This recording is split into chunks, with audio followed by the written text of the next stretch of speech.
Boxing King Media here in Merino Valley. I was going to say Riverside, but we're in Merino Valley now. New gym. You know what? I didn't even know that Robert had a new gym. I was going to drive to Riverside. Oh, yeah? And just by pure luck, somebody told me. Okay. How are you finding this new place? I'm sorry? How are you finding this new place? Oh, it's great.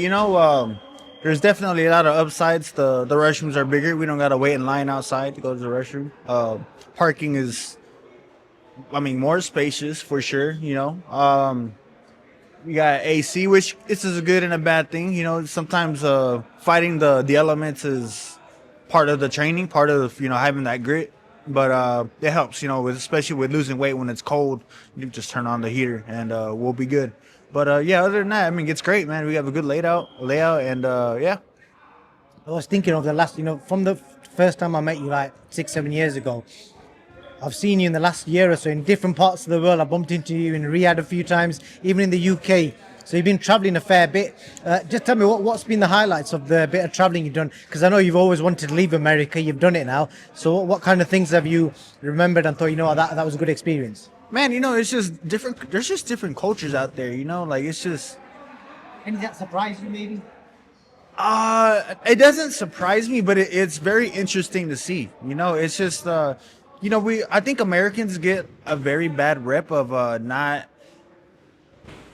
like feeling close-minded, kind of like the world revolves around us. It's because we just kind of just stay right here. But in Europe, like, man, you can travel 50 miles and be in a new country. It's a whole different thing. 50 miles from here is still California. You can be in the center of Texas, travel 100 miles, and you'll still be in Texas. You know what I mean? So it's just big. And we do have cultures in itself here, but man, just going to like Europe and over there in Riyadh, man, it was a really cool experience just to see how people live and how just everyday lives over there, the climate, even the mannerisms are different. When I was in London, everyone was so nice. I'm gonna be honest, everyone was really nice. Some people were like, nah, you're lying. Like, no, I'm like serious. Everyone was really nice. The tea and the coffee was amazing, and the food was really good. The UK gets a bad rep for having flavorless food. I thought it was fine. Like, it's good and it's healthy.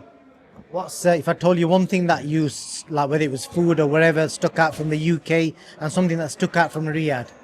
Something that stood out from the UK, definitely the driving on the left side of the road. That was weird. Especially like when you're curving around to the left and you see a car coming this way, you're like, oh shit, I got to get on this side. Luckily, I wasn't the one driving, but it kind of gave me anxiety, so I just kind of had to like look down to like not pay attention to the road and have faith in my driver. In Riyadh, man, you know what? I'm gonna have to say the driving too. The driving's crazy. It's crazy, man. But it goes. There's traffic, but man, it's going. But yeah, I would say the driving situation in both countries is pretty difficult. At least now you know how the Brits feel when they come here and see you guys driving on the right-hand side. So that's crazy. Let's quickly talk about the boxing at the weekend. Obviously, I've not spoke to you, but what was your prediction going into that fight, Crawford-Canelo? I thought that Canelo was going to win. I really did think he was going to win. I thought the size was going to play a big factor into Canelo getting the win. But man, Crawford proved a lot of us wrong. He boxed Canelo really good. He fought when he wanted to fight. He made a miss. He chose his shots very well. He was very selective with his shots, and they were landing. And man, he put on a perfect fight. How did you score it? I wasn't scoring it. I was just watching purely as a boxing fan, and I was studying it too. So I wasn't really like, oh, he won this round, he won this round. Yeah, was I thinking he won this round, but I didn't have a score. Because Canelo said in the post-fight press conference that Terence Crawford is way better than Floyd Mayweather. So if you compare these two losses to both guys, what do you kind of remember? Like, would you look at that and think, Crawford made more of a statement than Floyd, or how would you see it? So I haven't seen the Floyd Canelo fight in a very long time. Now Floyd, obviously he beat him and pretty convincingly. I would say Crawford fought the better version. Canelo definitely a lot more experienced than he was at, I think, when he was 23, I think he was. I would say Crawford fought the better version of Canelo, and I arguably did just as good as Mayweather did. That was going to be my next question, actually. Which version of Canelo was harder to beat? And obviously, you just answered that. And then, with regards to Crawford's next move, I know you was like chasing that fight. You was looking to get that fight done. But what do you think he will probably do now? Like, what do you think? He's just, in most people's eyes, just completed boxing. I read somewhere, now take it with a grain of salt because I didn't actually hear him say it, but I read somewhere that he said he'll fight at 160, and that we could possibly, if we were to wait for me or someone else to fight, it would be at 160, and which it makes sense. I mean, the way that his body's changed to fight at 168, I mean, I don't think he'll be able to make 154 again. Not trying to speak for him, but I think 160 might be the, if it were to happen, and I hope it does, it'll be at 160. Last question on that fight. What impressed you the most about Crawford's performance? Man, I mean, his composure, you know, I mean, honestly, man, everything. You know, he did everything so well. I know he had a game plan. I think he took Canelo's strengths and he just neutralized them. You know, I mean, he made the fight as comfortable as he could for him.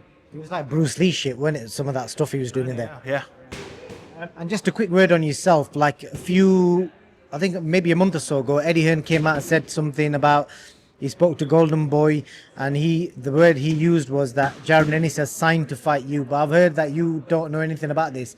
Then he's also said there's an agreement made in principle in recent times. So what is the sketch of that? Have you been given a contract? No, we haven't been given a contract. But at the same time, if Boots, like, let's say it sounds like he signed with Matchroom. Or did I sign it? Or that's like me saying, hey, I'm signed to fight you, and you're like, okay, like, did you give me a contract? You know what I mean? It doesn't make sense. Now we already have fights lined up with Lubin, and we could possibly have another fight lined up as well. So that's kind of like they're trying to make us forget about all the plans that we already had. Like, they forget that we were both offered to fight each other already, and my side did say yes, and his side said no. So it doesn't. It's like they're trying to make it only when they want. Like, we already said yes. We said yes twice. So I don't know. And now everyone's trying to make it seem like that we're ducking. Like, we said yeah to the fight twice already. Now that we're on to continuing my career and fighting other people that want to fight, now I'm the one ducking. That doesn't make sense. Nobody can doubt your resume. You come in on the back end, two very good wins in Madrimov and Bahuchek, who obviously lost at the weekend, but two seriously good wins that you've had. Yeah, I mean, you know, like I said, we're here to fight the best. You know, we got a good fight against Lubin November 8th, and that's what we're focused on right now. A quick word on Ricky Hatton. Any memories about Ricky? He passed away sadly a few days ago.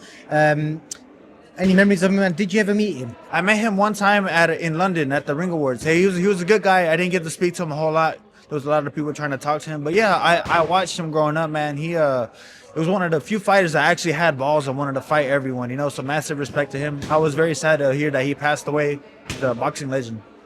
And just a quick run through, I'm going to name these British fighters to you, and just what you think of these guys. Just doesn't have to be long statements, but just because I know you don't watch a lot of boxing as well. So, okay. So, Hamza Shiraz, who just beat Belanga recently, what did you make of his win and him as a fighter? Hey, he's a really good fighter. I think he's very and he has a lot of momentum going right now. I wish nothing but the best for him. Nick Ball. Who did he fight? I saw him fight recently. He beat Ray Ford for that world title. That's right. You know, I mean, I think he's a good fighter too, as well. Yeah. Dalton Smith. I'm sorry? Dalton Smith. I know you sparred him. Yeah, we had a good sparring. He's a good fighter as well. He's fighting Subriel Matias next for the world title. Nice. Adam Azimu, you met in Riyadh. Yeah, I remember. Yeah, he's a great fighter. He's an up and coming, and I wish nothing but the best for him. But he's a good guy, good kid. Chris Eubank Jr. was fighting Conor Benn in the rematch. They're fighting in a rematch. When are they fighting? It's getting announced in 2 days, and they're fighting on November the 15th in Tottenham Stadium again. That's a good fight. I'll be watching it. Who wins? I don't know. I mean, let's see if Chris can keep the momentum going, or Ben can make some adjustments. I don't know. Heavyweight Moses Itauma. Itauma, right? I haven't seen him fight. You're missing out. I haven't seen him fight. Who did he fight last? He just knocked out Dillian White in the first round a couple of weeks ago in Riyadh. Oh, okay, yeah. I haven't seen him fight. Okay. I'll keep an eye out. You'll be impressed. Last two, Anthony Yard fighting Benavidez next. Oh yeah, I've seen him fight a few times. You know, I think he's a good fighter. Yeah, for sure. And the last one, Lewis Crocker become the IBF world champion. Lewis Crocker, he beat welterweight IBF welterweight world champion. You know what? No, I have heard of him before.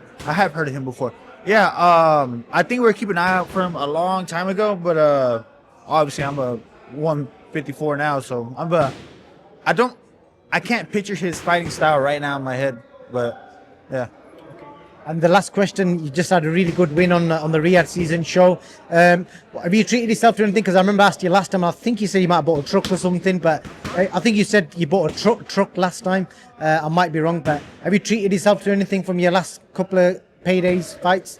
Give the fans a bit of an insight what you spend your money on. I bought a new guitar. It's a gold 7-string guitar, badass guitar. I went to a few concerts, just see some of my favorite bands.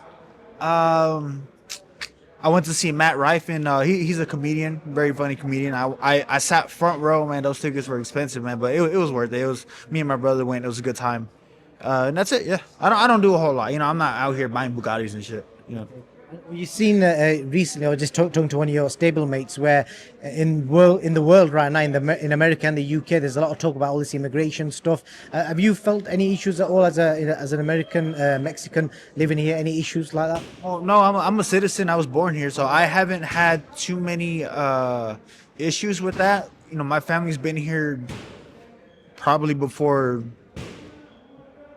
they took over before the U.S. took it from Mexico, you know. But you know, I was actually reading up on the history about that just to really just get my facts straight, just in case I got to debate someone, you know. But yeah, I think we've been here like way longer than. I mean, I know some of my family is from Michoacan, but I don't know when that happened. But we were here for a long time, so I haven't had problems with that. It's a mad topic, you know. A lot of fighters don't read up about the history, but if you read up the history, I think people forget 150 years ago, there was Native Americans here, and the Irish, Europeans, they all came here and basically took over. Yeah, I mean, you know, the conquistadors from Spain, they kind of took over, and then England came over here, and then the settlers. So Texas was a part of Mexico, and then the settlers, you know, the Europeans, you know, they kind of started taking over America, and then they came to Texas, and they didn't like how Mexico was running the state, or it wasn't a state yet, right? They didn't like how they were running the land we call Texas now. So they kind of just started rebelling, and then they fought it out, and Texas became its own country for a little bit, and then it got annexed into the U.S. in like 18 something. Yeah. Good that you educate yourself on that, because knowledge is power. And a lot of people kind of forget their history, and it's good to know where you come from and your family history. So appreciate that, Vergil.